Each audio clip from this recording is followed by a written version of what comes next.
మీరు మరి రెస్టారెంట్లో ఆఫ్ కోర్స్ భోజనం దగ్గర ఉప్పు కారం నూనె పడకపోతే కష్టం, మంచి రుచిగా ఉండాలంటే.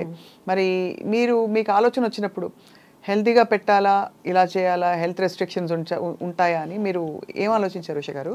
అంటే నేను మనమైనా ఇంట్లో కూడా చేస్తాం కదా, ఇప్పుడు ఇంట్లో కూడా ఆలోచిస్తాం కదా. అంటే నేను ఇంట్లో ఎప్పుడు అలా ఆలోచించలేదండి.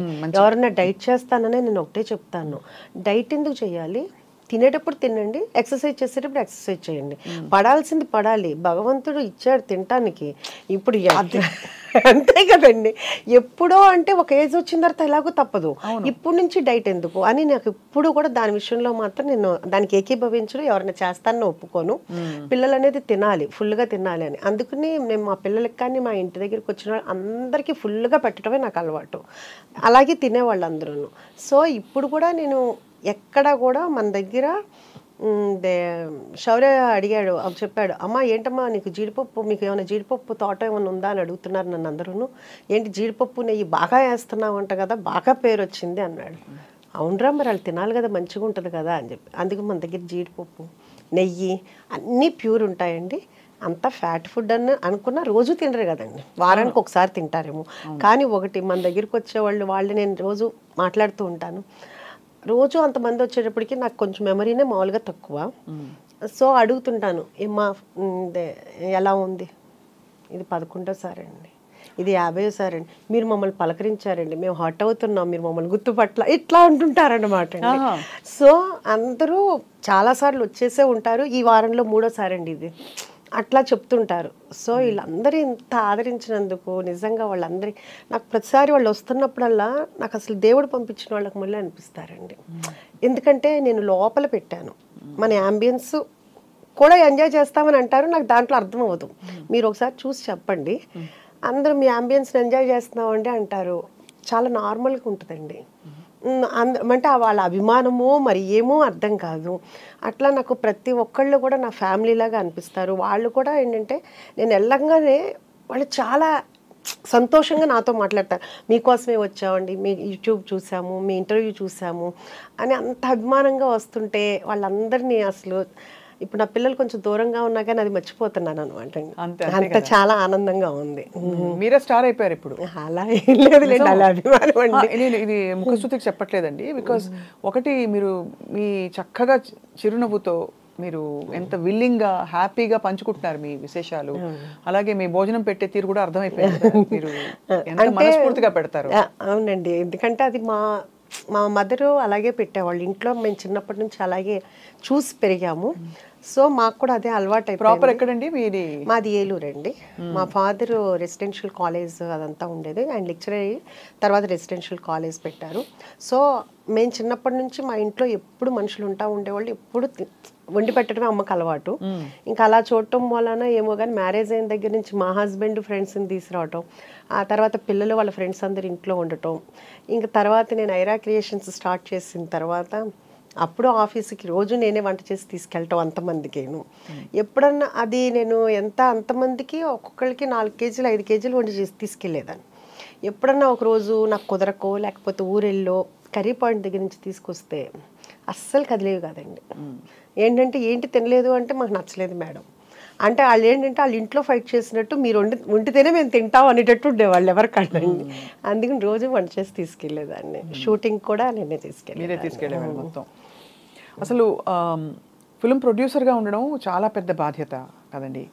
మీరు ప్రొడక్షన్లోకి దిగడం అప్పుడు మీకు ఏమేమి అంటే ఏంటి మీకు ఎక్స్పీరియన్స్ కానీ, లేకపోతే ఇది ఇలా చేయాలా లేదా అని చిన్న చిన్న నిర్ణయాలు మొదలుకొని ఎలా మీరు అంత కాన్ఫిడెంట్గా దూసుకెళ్ళారు? యాక్చువల్గా చెప్పాలంటే నాకు అసలు డైరెక్టరు అన్నదే తెలుసు, హీరో హీరోయిన్, అంతేగాని డైరెక్షన్ డిపార్ట్మెంట్లో ఇన్ని ఉంటాయి, కెమెరామెన్నే ఇంత చేస్తాడు, అసలు దాని గురించి ఇంత కూడా నాలెడ్జ్. సినిమా అయితే బాగా చూస్తాము, సినిమా ఎలా ఉందని చెప్తాము, కానీ వెనకాల వర్క్ అనేది నాకు అసలు తెలియదండి. అయితే అప్పుడు నేను చేద్దాము అనుకున్నప్పుడు కూడా అన్నారు, నీకు అసలు ఏమీ తెలియదు కదా, ఏం చేస్తావు అని. నాకు మా హస్బెండ్ మా అబ్బాయి కూడా అన్నాడు, శౌర్య కూడా అన్నాడు. కానీ నాకు ఇప్పటికీ కూడా ఏదైనానండి చెయ్యలేను అమ్మో అని ఇప్పటికీ అనుకోను. ఏదైనా కానీ చేద్దాం ఒకటి ఏంటంటే ఇంగ్లీష్ రాదండి, అదొకటి పెద్ద ప్రాబ్లము. మా ఫాదర్ ఇంగ్లీష్ లెక్చరరు. ఆయన పర్ఫెక్ట్ ఇంగ్లీష్ మాట్లాడాలి అనేటప్పటికి తెలియకుండా భయం ఉండిపోయింది, అంటే ఏది మాట్లాడితే తప్పు అని. ఆ భయం ఆయన వెళ్ళిపోయిన తర్వాత కూడా పోలేదన్నమాట. రాయటం రాస్తాను, మాట్లాడాలంటే ఆ భయం అనేది పోయింది, భయం అనేది ఉండిపోయింది. అదొక్కటి తప్పితే ఇంకా నాకు ఏదైనా కానీ ఇది చెయ్యలేను అని కాదు, ఏదైనా చేద్దాము నేర్చేసుకుంటారు. అసలు అంటే అది ఏమీ కష్టం అనిపించదండి, అదొక విల్ పవర్ అవ్వచ్చు, మరి దేవుడిచ్చిన వరమే అవ్వచ్చు అదే. సో అందుకని చేద్దామని అనుకున్నాము, అలాగే అనుకుని వెళ్ళాము, నేర్చుకున్నాము, 1 by 1 అలాగే చేసుకుంటా వచ్చాము. మీ వారి సపోర్ట్ వీటన్నిటిలో? మూవీస్లో తను ఆర్ట్ దాంట్లో ఇన్వాల్వ్ అయ్యేవాళ్ళండి. ఇంక మిగతాదంతా కూడాను శౌర్య కథలో చూసుకునేవాడు, డైరెక్టర్ కానీ వాళ్ళు కానీ. ఇంక మిగతా ప్లానింగ్ అంతా కానీ మొత్తం అంతా నేను చూసుకునేవాడు, అకౌంట్స్ కానీ ఏదైనా కానీ మొత్తం చూసుకునేవాడు. సో అయితే మీరు మొత్తం వెల్ రౌండెడ్, మోస్ట్ ఏం చెప్పాలి, కంప్లీట్ సంపూర్ణమైన మహిళ. అలా ఏమీ లేదండి, ఇంకా చాలా నేర్చుకోవాలి, ఇంకా చాలా చేయాలి. నేర్చుకోవాలి కంటే కూడా మీకు అంబిషన్స్ ఉన్నాయి కాబట్టి చాలా మంది ఆ అంబిషన్స్ ని ఇందాక చెప్పినట్టు పక్కకు పడేస్తారు. సో మీరు విమెన్కి ఏం చెప్తారు ఉషా గారు? అంటే నేను అదే అందరికీ, అంటే ఉమెన్కి చెప్పే అంతటి దాన్ని నేను కాదు, కానీ ఎవరికి ఇష్టమైన దాంట్లో, అంటే ఇప్పుడు నేను ఇలా చేస్తున్నాను కాబట్టి మీరు చేయాలని నేను చెప్పను. వాళ్ళకి ఫ్రెండ్స్తో తిరగాలనుకుంటే ఫ్రెండ్స్తో వెళ్ళొచ్చు. అంటే ఇప్పుడు దాకా పిల్లలే ప్రపంచం అన్నట్లుగానే బతుకుతారండి అందరూ కూడా, ఎవరైనా అందరూ అంతే. ఇంకేంటంటే మనకి ఇంకో లైఫ్ ఉండదు.